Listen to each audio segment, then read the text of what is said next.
Hi, I'm Pui-Yan. So how are you all doing? Great. So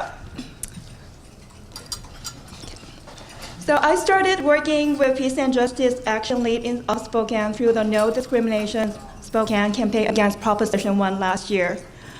About the same time, I became involved with Spokane Community Against Racism, also known as SCAR.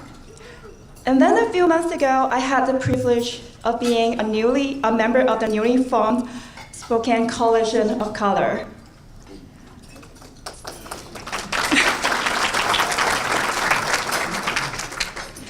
So up until last year, I felt that my role in addressing issues of race and racism should be in higher education, since I worked as a college professor.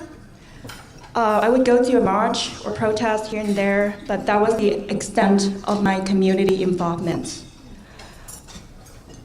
I'm grateful that Lise asked me to speak today, as it gave me the opportunity to reflect on my experience in this past year. As a sociologist, I know that it is not easy to mobilize people to take collective action. I also understand how difficult it is to engage people in meaningful dialogues about race and racism. So here I was last year, being new to the activist scene in Spokane, and then seeing all this multiracial coalition being created in front of my eyes.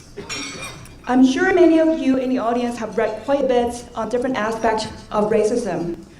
But I always wonder how we translate what we know here in our head into how we actually engage with others in our everyday interactions, especially in the anti-racism work that we do right here in our own communities.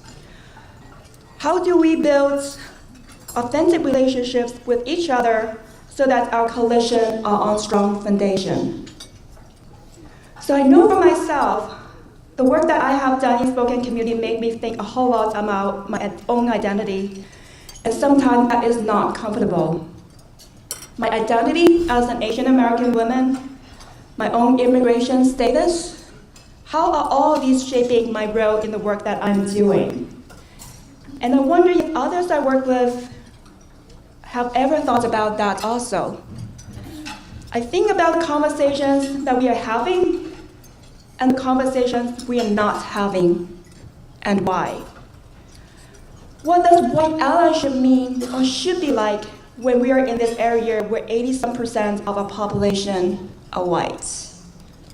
Do we think of the concept of privilege more or less as an intellectual exercise, but not something that informs our everyday practice?